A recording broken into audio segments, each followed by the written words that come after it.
the Broncos had themselves a very strange 2023 because they had a very embarrassing first month that included a 50-point loss to the Miami Dolphins, but then they followed that up with a very good mid-season stretch that had them in contention for a playoff spot, as well at one point, even the AFC West division, even at a point almost overthrowing the Kansas City Chiefs.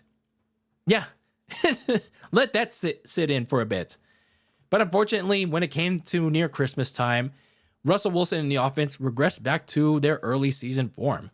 And they lost a critical game to the New England Patriots on Christmas Eve. And Sean Payton decided it was time to bench Russell Wilson. It was time to shut him down for the last 2 games of the year for reasons we know now. We'll talk about those reasons in a little bit. As Denver, again, missed out on the playoffs at an 8-9 record. Like, they were literally right there, but unfortunately, they decided to can it in the last 2 games of the year.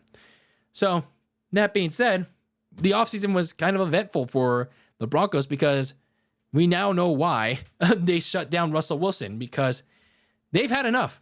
They were not liking what they were seeing out of their big fat trade that they made 2 years ago, and they were seriously regretting it now. But unfortunately, they paid the price for it. So sure, they ended up releasing Russell Wilson in the offseason. But unfortunately, they're taking a big fat dead cap of him. In other words, they're going to have to pay Russell Wilson a shit ton of money to just be on another team, because, well, that's the price they pay for giving him a big fat contract with so much guaranteed years. So that's the reality that the Broncos are living in. They also traded away receiver Jerry Jeudy to the Browns, but he's been disgruntled with them anyway. And, well, there wasn't really much opportunity for them after he's done after they tried to give him some. They also traded for quarterback Zach Wilson from the New York Jets in return for some draft picks. So it seemed like Zach Wilson was gonna be that next guy that the Broncos were gonna try in how many attempts that we have now with them.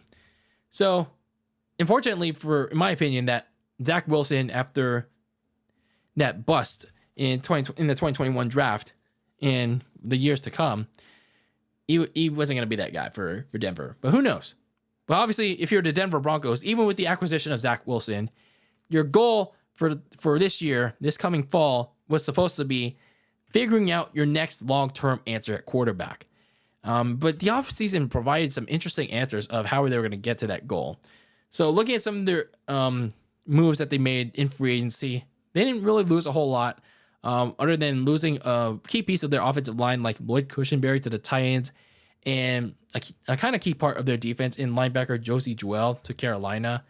And because they couldn't spend a whole lot, and because of Russell Wilson's big fat contract taking up all the cap space, they spent their free agency money on linebacker Cody Barton from Washington, and they also tried to get some kind of reserve pieces like Josh Reynolds from the Lions, and a defensive tackle by the name of Malcolm Roach from the Saints. So essentially, they really couldn't do a whole lot because, well, like I said, they released Russell Wilson, and they're paying the price for it by having to eat up all that dead money, essentially. So they did some of their dirty work, though, in the draft. They tried to salvage that. But then came the controversial decision of getting a quarterback by the name of Bo Nix from Oregon. So I'll talk more about Bo Nix in a little bit. But some of the other moves that they made in the draft was getting an edge rusher by the name of Jonah Ellis from Utah to try and bolster up that kind of weak pass rush.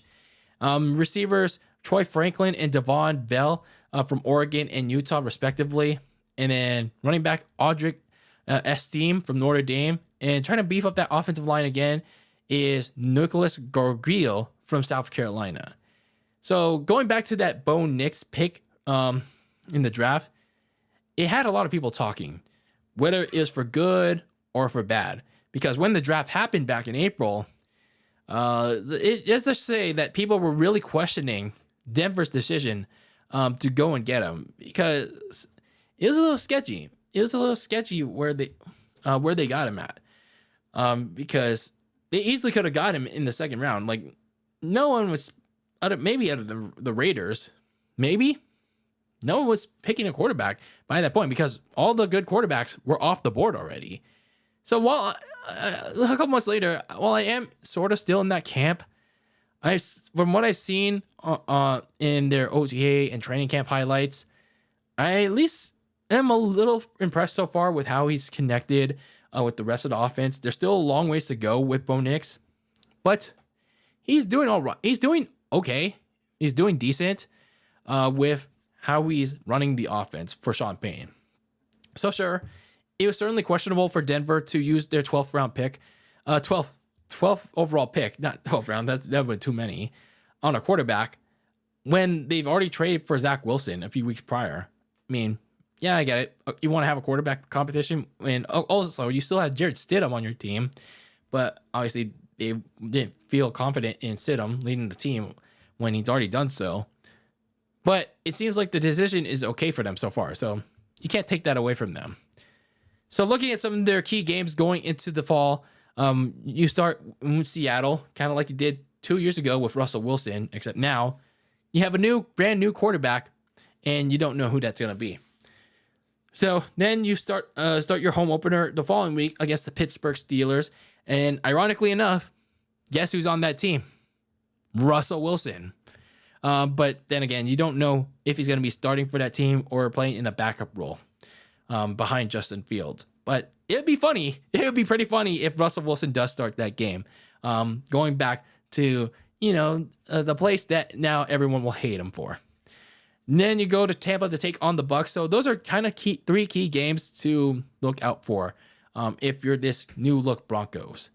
So my thing is with this Broncos team, despite, kind of having an kind of team, the biggest thing I want to know with them is, well, where does Bo Nix play? What game?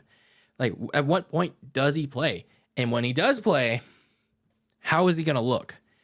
Because, like I said, he's a solid quarterback with good pocket presence, and he's smart with the football, and he's had a lot of starting experience. I believe 50-plus games starting in Oregon, but that was in college. I mean, and from the very small snippets I've seen with him, the defense that he played, not relatively that good.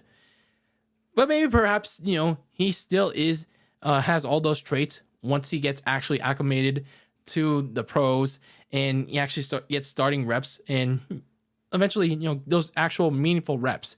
Once the season comes along, maybe he's called into action.